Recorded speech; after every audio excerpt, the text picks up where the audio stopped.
আরজিকরের প্রতিবাদে ৪ঠা সেপ্টেম্বর ক্যানিংয়ে রাত দখল। কর্মসূচির আগেই চাঞ্চল্যকর অডিও প্রকাশ শুভেন্দুর।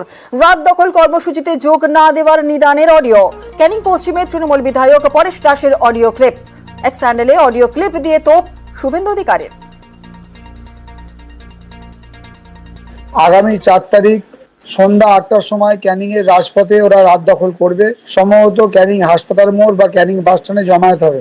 আমাদের যত পঞ্চায়েতের সদস্য আছে, আমাদের দলের কর্মীরা আছে, সবাই সবার অঞ্চল অনুযায়ী প্রত্যেকটা বুথে ইনস্ট্রাকশন দিন যে কোনোভাবে কোনো মেয়ে বা ছেলে ওই রাত দখলের এই মিথ্যা চক্রান্তে না বেরোয়।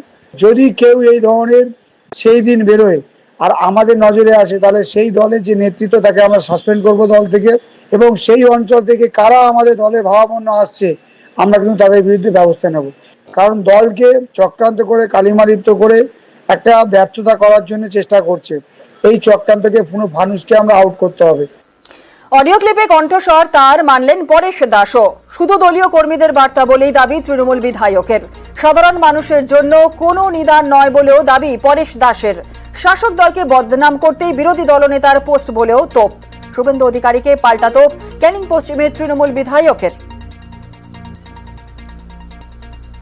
ওখানে একটা গ্রুপ করেছে, যে গ্রুপে সিপিএম এবং বিজেপি যৌথভাবে আহ্বান করেছে যে ডেভিডসনের যারা প্রাক্তন ছাত্রছাত্রী তারা আসুন ক্যানিংয়ের রাজপথে রাস্তায় নামবে আরজিকরের ঘটনা ঘটবে। আমি যেটা অডিওটা করেছি সেটা আমার দলের।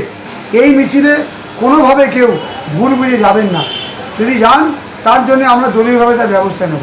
আমি একজন জনপ্রতিনিধি হয়ে, আমি একজন দলের নেতা হয়ে আমি আমার কর্মীদেরকে নির্দেশ দিয়েছি। সেখানে শুভেন্দু অধিকারী মিথ্যা আমার বিরুদ্ধে একটা টুইট করেছে, আমি ওর বিরুদ্ধে এফআইআর করবো। প্রয়োজনে হাইকোর্টে আমি শুভেন্দু অধিকারীর বিরুদ্ধে আমি কেস করব।